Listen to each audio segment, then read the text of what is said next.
하나님을 만난 모세는 마침내 애굽으로 돌아가기 위해 길을 나섰습니다. 애굽으로 돌아오는 중 저 멀리 낯익은 얼굴이 보였습니다. 바로 자신의 형 아론이었습니다. 광야로 도망친 후 40년 동안 모세는 형 아론을 만나볼 기회가 없었습니다. 그리고 마침내 오늘 두 형제는 만났습니다. 알고 보니 아론 역시 하나님께서 나타나셔서 동생 모세를 만나라고 말씀하셨다고 합니다. 형제의 마음에 반가움과 기쁨이 샘솟았습니다. 모세는 먼저 이스라엘 사람들에게 하나님의 말씀을 전하였습니다. 백성들은 하나님 응답에 감격했습니다. 그리고 모세는 곧장 바로를 만나기 위해 왕궁으로 찾아갔습니다. 바로시여, 우리들이 광야에서 여호와 하나님께 예배를 드릴 수 있도록 이스라엘 사람들을 보내주십시오. 그러나 모세의 요구에 바로는 심기가 불편했습니다. 나는 여호와가 누구인지 알지 못한다. 그가 누군데 내가 그의 말을 듣고 이스라엘 백성들을 광야로 보내겠느냐.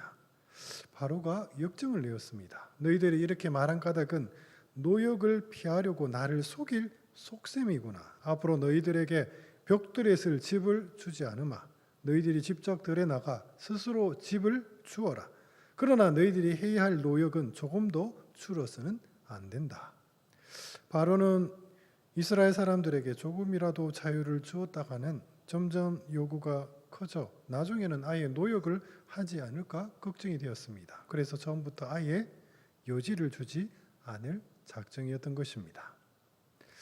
사랑하는 성도 여러분, 교회는 수많은 사람들이 함께 모여 신앙생활하는 곳입니다. 교회만큼 다양한 계층의 사람들이 모인 것도 드물 것입니다. 이런 사람이 있으면 저런 사람도 있고 제각각 다른 모습, 다른 성격을 가졌습니다. 그렇지만 우리는 모두 주님 안에서 한 형제가 되었습니다.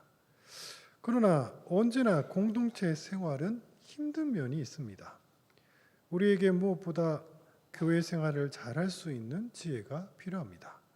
그것은 서로의 다름을 인정하고 대화로 문제를 해결하며 내가 먼저 양보하는 태도입니다. 그러나 말처럼 쉽진 않습니다. 왜냐하면 막상 함께 있으면 불편한 사람이 있기 마련입니다. 모두가 그를 불편해하는 이유는 의외로 간단합니다. 이 모임에서 지금 고집을 부리고 있기 때문입니다. 그것은 마치 길 한가운데 놓여 있는 바위와 같습니다. 통행의 불편을 야기합니다. 고집스러운 사람은 서로의 생각이 다르다는 사실을 인정하지 않습니다. 그는 언제나 내가 옳고 네가 틀렸다고 말합니다.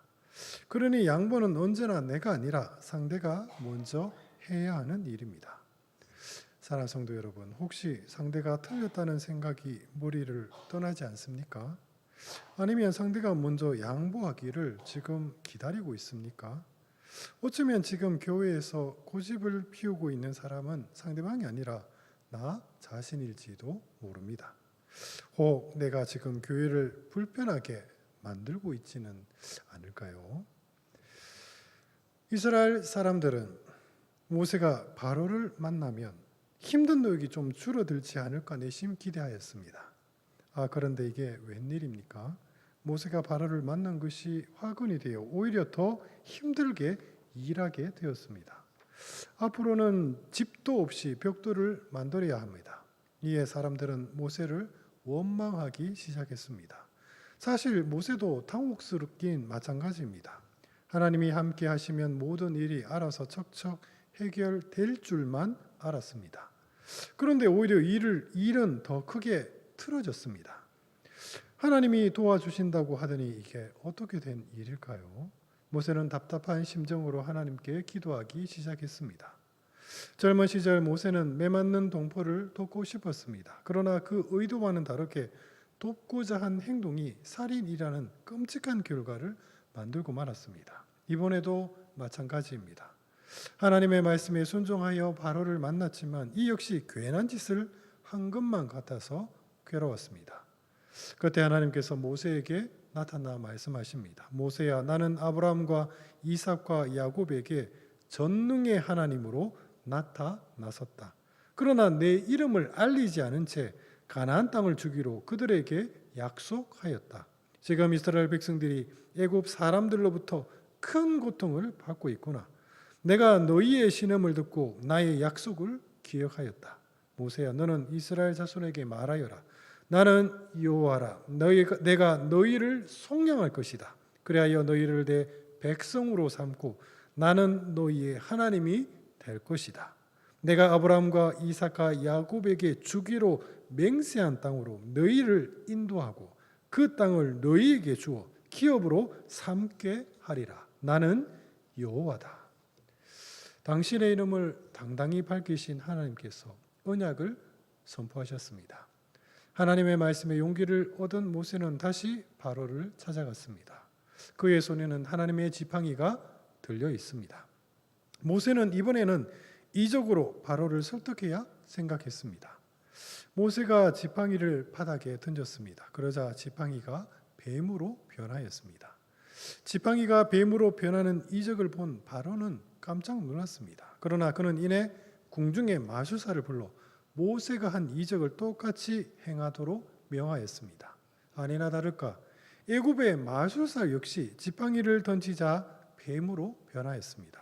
그런데 바로 그때 바로의 눈 앞에서 모세의 뱀과 애굽 마술사의 뱀이 서로 싸우더니 모세의 뱀이 마술사의 뱀을 삼켜버렸습니다. 순식간에 일어난 일이었습니다.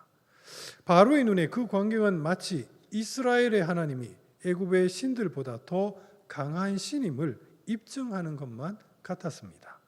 그 사실이 불쾌했던 바로는 더욱더 고집을 부렸습니다. 모세가 나일 강가로 나갔습니다. 그리고 하나님의 지팡이로 나일 강물을 쳤습니다. 그러자 푸른 강물이 순식간에 시뻘건 핏물로 변하였습니다.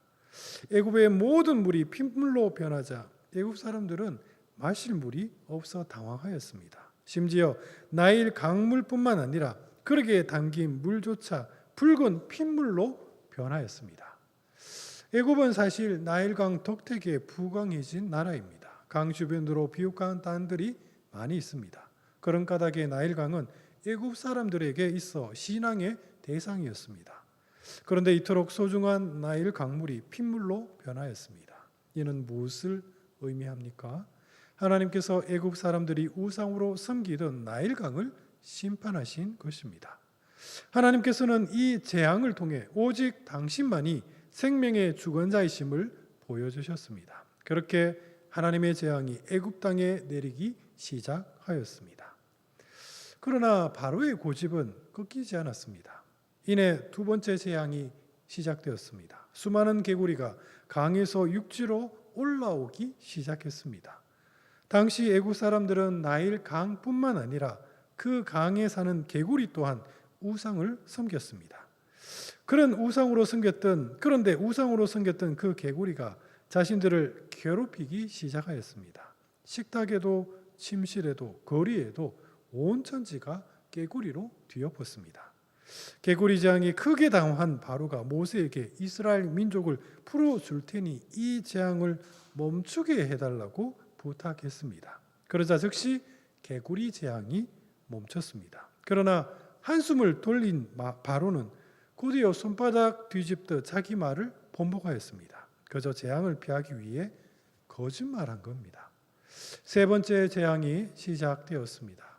모세가 지팡이로 땅을 치자 땅의 티끌들이 놀랍게도 이로 변하였습니다. 갑자기 생긴 이들이 애굽 사람과 가축들을 괴롭혔습니다. 애굽은 나일강과 비옥한 땅을 자랑하였습니다. 그런데 하나님의 재앙이 임하자 강물은 피로 변하였고 땅의 티끌은 이가 되어 애굽 사람들을 괴롭혔습니다.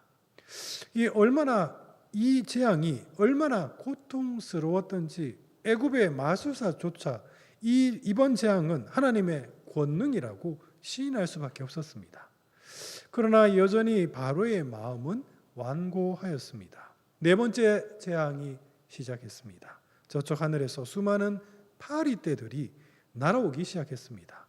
파리떼로 인해 애굽 사람들은 숨조차 제대로 쉴 수 없었습니다. 그러나 하나님께서는 이스라엘 백성들이 사는 고센 땅엔 파리떼 재앙이 임하지 않게 하셨습니다.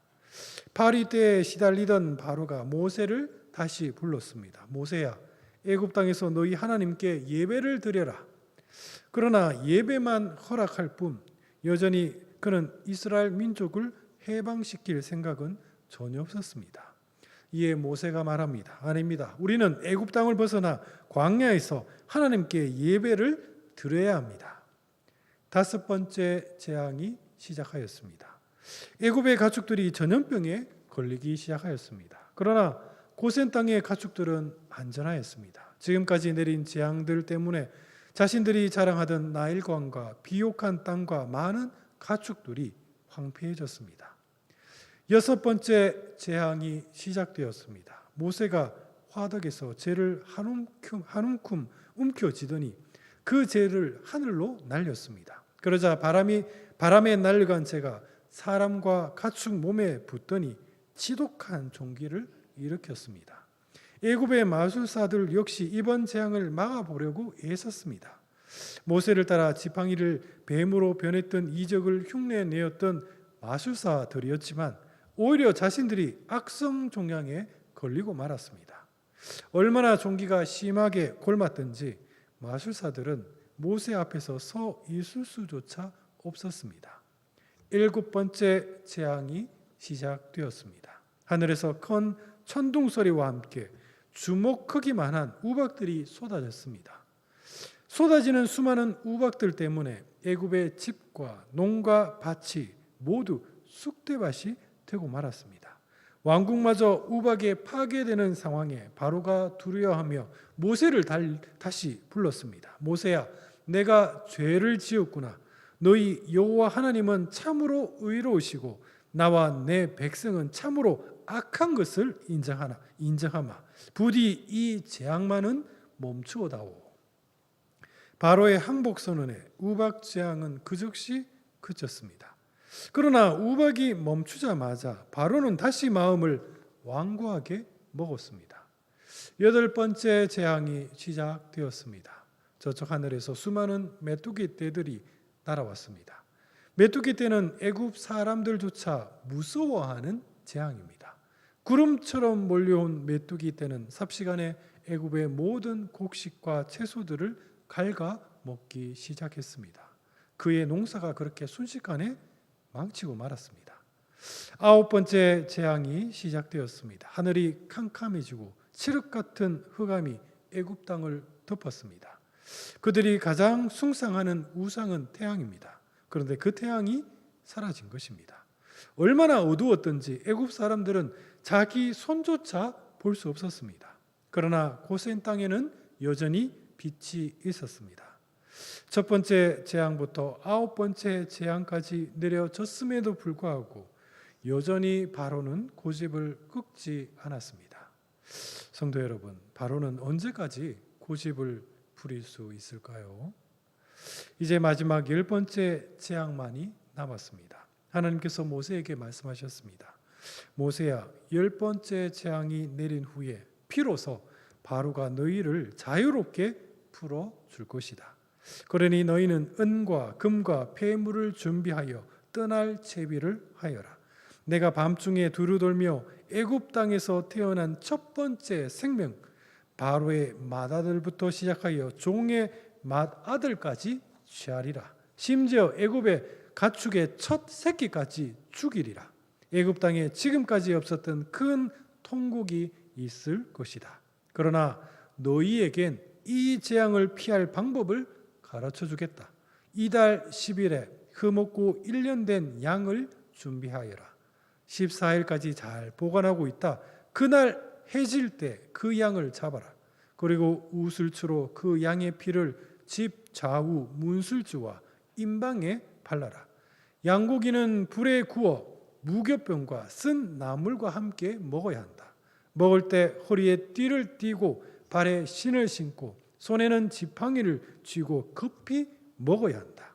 그날 밤 내가 애굽 땅을 두루돌며 모든 처음 난 것을 다 치고 애굽의 모든 신들을 심판할 것이다. 나는 여호와 하나님이다. 그러나 너희 집에 양의 피가 있으면 죽음의 재앙이 넘어갈 것이다. 하나님께서는 이스라엘 백성들에게 죽음의 재앙을 피할 방법을 자세히 가르쳐 주었습니다.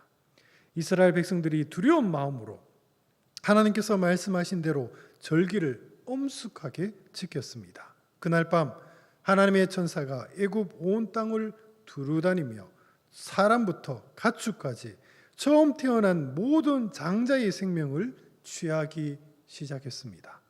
맏아들이 죽은 애굽의 집마다 상상할 수 없는 큰 충격과 슬픔이 있었습니다. 그토록 고집스러웠던 바로의 집도 예외는 아니었습니다. 지금까지 하나님 말씀을 무시하던 바로조차 맏아들의 죽음 앞에 더 이상 고집을 피울 수 없었습니다. 바로가 모세에게 힘없이 말합니다. 너희 이스라엘 백성들은 애굽을 떠나라. 가서 여호와 하나님을 섬겨라. 애굽인들 또한 힘없이 말하였습니다. 하나님의 재앙으로 인하여 우리가 다 죽은 사람이 되었어. 부디 어서 빨리 우리를 떠나시오. 그 밤은 참으로 두려운 여호와의 밤이었습니다.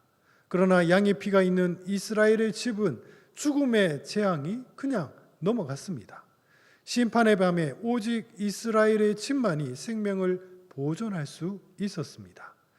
양의 피가 있는 집을 죽음의 재앙이 넘어갔다고 하여 이를 넘을월 유월절이라 부르기 시작하였습니다. 그리고 그 밤에 이스라엘 백성들은 애굽을 탈출하기 시작하였습니다. 이날 탈출한 남자 어른의 수만 60만 명에 이르렀습니다. 남자 어른이란 무기를 들고 전쟁에 참여할 수 있는 장정을 가리킵니다. 다시 말해 60만 명이란 군대 숫자입니다. 그래서 성경은 이들을 가리켜 여호와의 군대라고 불렀던 것입니다. 성경학자는 이날 애굽에서 나온 이스라엘의 총 인구수는 여자와 노인과 어린아이까지 합한다면 약 200만 명에 이를 것이라고 추정합니다. 200만 명. 참으로 엄청난 숫자입니다. 400여 년 전 흉년을 피해 애굽으로 이사 올 때만 하더라도 그들은 고작 70명에 불과하였습니다. 그러나 오늘 애굽을 탈출하는 날 그들은 무려 200만 명으로 성장하였습니다. 성도 여러분, 이것은 결코 우연이 아닙니다. 하나님께서는 아브라함에게 놀라운 약속을 하셨습니다. 아브라함아, 무뼈를 세어 보아라. 내 자손이 이와 같이 많아질 것이다. 그리고 그의 자손들의 장래까지 하나님께서는 예언하였습니다. 장차 내 자손이 이방 나라에서 살며 400년 동안 괴롭힘을 당할 것이다. 그러나 내가 그 이방 나라를 징벌하겠다. 그 후에 내 자손이 큰 재물을 이끌고 나오게 될 것이다.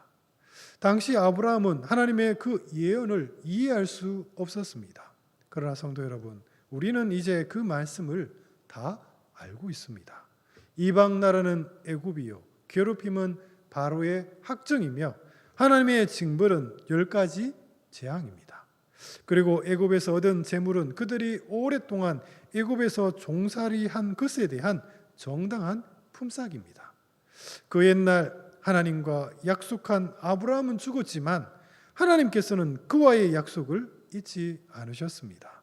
그리고 오늘 이스라엘 민족이 애굽을 탈출하며 그 약속은 마침내 성취되었습니다. 그날 밤 출애굽하는 이스라엘 백성들의 모습은 마치 군대가 출정하는 모습을 방불케 하였습니다. 말씀을 정리하겠습니다. 첫째, 내 생각과 하나님의 생각이 다르다는 사실을 우리 모두 겸손하게 인정합시다. 모세가 바로 앞에 섰습니다. 그에게는 이적을 행할 능력이 있습니다. 또 말 잘하는 형 아론도 함께 있습니다. 심지어 하나님께서 함께 하시겠다고 약속까지 하셨습니다. 이 정도면 아무리 믿음이 약한 모세일지라도 바로와 단판을 지어 볼만 하지 않습니까? 이적으로 바로를 놀래킨 후 말 잘하는 그의 형이 설득하면 충분히 승산이 있습니다. 그런데 바로가 고집을 피우기 시작합니다. 오히려 심기가 불편해진 바로가 이스라엘 민족에게 더 혹독한 부역을 시켰습니다. 그것은 모세가 의도했던 상황이 전혀 아니었습니다. 모세는 바로의 학대가 더 심해진 것이 마치 자기 잘못 같아서 너무 괴로웠습니다. 성도 여러분, 우리 역시 모세와 같은 그런 당혹감을 느낀 적은 없습니까? 어떤 일을 시작하기 전에 기도로 잘 준비하였습니다. 이 일이 하나님 말씀과 어긋나지 않은지 면밀히 검토하였습니다. 분명 이 일을 하나님께서 기뻐하실 것이라는 확신이 있었습니다. 그런데 막상 이 일을 시작하니 모든 것이 엉망진창이 되고 말았습니다. 대체 무엇이 문제일까요? 나의 신앙적 판단에 무슨 실수라도 있었던 것입니까? 신앙의 연수가 깊은 우리들은 간혹 착각합니다. 내가 신앙적으로 잘 판단하고 행동하기만 하면 인생에 실수가 없을 것이라고 말이죠. 그래서 우리는 신앙으로 잘 훈련된 내 믿음을 기준으로 일의 시작을 결정하고 다른 사람들의 행실을 판단합니다. 우리는 내가 성공하는 것이 곧 하나님께 영광을 돌리는 일이라 확신합니다. 성도 여러분, 지금 내 신앙의 기준은 내가 생각하는 신앙의 원칙들입니까? 아니면 하나님 그분 자체입니까? 모세는 바로와 협상코자 그와 만났습니다. 그러나 하나님의 생각은 전혀 달랐습니다. 하나님께서는 바로와 애굽을 심판하고자 그를 만난 것입니다. 모세는 자신의 생각과 하나님의 생각이 다르다는 사실 앞에서 당황하였습니다. 성도 여러분, 내가 옳다고 고집하는 신앙의 틀을 결국에는 나보다 크신 하나님께서 깨뜨리실 것입니다. 왜냐하면 언제나 하나님의 생각과 나의 생각은 다르기 때문입니다. 그러므로 성도인 우리는 내 생각과 하나님의 생각이 다르다는 사실을 겸손하게 인정해야 합니다. 기도란 내 생각을 하나님께 강요하는 것도 아니요, 하나님을 설득하는 협상도 아닙니다. 기도란 나와 전혀 다른 생각을 하고 계신 그분의 뜻을 결국에는 우리가 인정하고 겸손하게 받아들이는 과정입니다. 성경은 말합니다. 이는 내 생각이 너희의 생각과 다르며 내 길은 너희의 길과 다름이니라. 여호와의 말씀이니라. 그리고 둘째, 하나님 앞에서 내 고집을 포기합시다. 바로는 왜 끝까지 고집을 피웠을까요? 성경은 하나님께서 바로의 마음을 완악하게 하셨다고 말합니다. 성도 여러분, 그렇다면 그가 고집을 부린 근본적인 책임은 하나님께 있다는 말입니까? 그 말은 마치 하나님이 고의로 바로를 악한 길로 인도한 것처럼 들립니다. 그러나 그렇지 않습니다. 고집을 부린 책임은 언제나 바로 그 자신에게 있을 뿐입니다. 바로의 고집을 이해하기 위해서는 우리는 먼저 선택과 유기라는 하나님의 섭리를 알 필요가 있습니다. 아담의 범죄 이후 우리는 모두 영적으로 죽은 자들이었습니다. 네가 먹는 날에는 반드시 죽으리라. 하나님의 그 선언대로 우리는 영적으로 다 죽었습니다.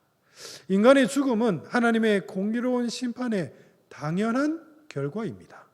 그러나 긍휼의 하나님께서 우리를 불쌍히 여기사 죽음 가운데 있던 일부를 구원하기로 작정하셨습니다. 그렇게 구원받은 이들이 누구입니까? 바로 우리 그리스도인들입니다. 그러나 다른 이들은 하나님께서 죽음 가운데 그냥 내버려 두셨습니다. 그들에겐 하나님의 은혜가 없었습니다. 그렇다면 성도 여러분, 누구는 은혜를 받고 누구는 은혜를 받지 못했다고 해서 하나님이 불공평하다고 원망하시겠습니까? 성도 여러분, 잘 생각해 보십시오. 애시당초 구원은 우리의 권리가 아니었습니다. 종종 우리는 하나님의 은혜에 너무 익숙한 나머지 구원을 우리의 권리라고 착각합니다. 그것은 하나님의 특별한 은총이었고 하나님의 절대적인 주권의 행사셨습니다. 하나님께서는 회개의 은혜를 우리에게 주심으로 우리를 구원하셨고 저들에게는 회개하는 마음을 허락하지 않음으로써 끝까지 고집을 부리게 그냥 내버려 두신 것입니다. 믿지 않은 자는 하나님의 독생자의 이름을 믿지 아니함으로 벌써 심판을 받은 것이니라. 하나님께서 우리 마음에 회개의 은혜를 주지 않으시면 고집스러운 인간은 결코 회개하지 않습니다. 바로는 왜 그토록 고집을 부렸을까요? 하나님께서 그에게 회개하는 마음을 주지 않으셨기 때문입니다. 성도 여러분, 그렇다고 하여 바로의 고집을 하나님의 탓으로 돌려서는 결코 안 됩니다. 고집을 부린 것은 언제나 바로 그 자신이었습니다. 그것은 마치 주식 투자에 실패한 사람이 주변 친구들에게 왜 자신을 말리지 않았냐고 따지는 꼴과 같습니다. 폭락한 주식을 고집스럽게 움켜쥐고 있었던 것은 그 자신입니다. 다시 말해 하나님께서는 고집스러운 바로를 그냥 내버려 두심으로써 그는 스스로 멸망한 것입니다. 성도 여러분, 우리 마음에 혹시 바로와 같은 고집은 없습니까? 하나님의 특별한 은혜가 없다면 그 고집이 결국 나를 망하게 할 것입니다. 그리고 그 책임은 하나님께 있는 것이 아니라 끝까지 완고한 마음을 버리지 않은 나 자신에게 있습니다. 성도 여러분, 고집은 하나님의 마음이 아닙니다. 완고한 마음은 하나님께서 심판하기로 작정한 불쌍한 마음일 뿐입니다. 그러므로 성도 여러분, 혹 고집을 부리고 있는 나 자신의 모습을 발견했다면 우리 빨리 서둘러 회개합시다. 그리고 고집을 버립시다. 그것이 바로 하나님 앞에 회개하는 심령, 은혜를 받은 성도의 마음입니다. 그리고 셋째, 우리 모두 믿음으로 세상을 탈출합시다. 신앙생활이란 한편으로 하나님으로부터 한평생 하나님으로부터 세상 복을 받고 누리는 평안한 삶이 결코 아닙니다. 신앙의 본질은 세상으로부터의 탈출입니다. 성경에서 애굽은 세상을, 이스라엘 민족은 교회를, 광야는 신앙의 여정을 상징합니다. 우리는 이 땅을 살면서 애굽에 머물든지 광야로 나가든지 양자택일을 해야 합니다. 세상 사람들 눈에 광야는 죽음의 땅처럼 보일 것입니다. 그러나 실상은 그렇지 않습니다. 성도 여러분, 세상이 도리어 멸망의 땅이요 오히려 광야가 하나님을 만날 수 있는 은혜의 땅입니다. 죄로 물든 세상으로부터 탈출하여 광야로 나온 사람들만이 진정 하나님의 백성이라 칭함을 받을 것입니다. 애굽에 남고자 하는 이들은 그저 자기 맏아들을 우상으로 삼은 자들에 불과합니다. 지금 내가 장자로 삼고 있는 것은 무엇입니까? 재물입니까? 자기 자랑입니까? 건강입니까? 성공입니까?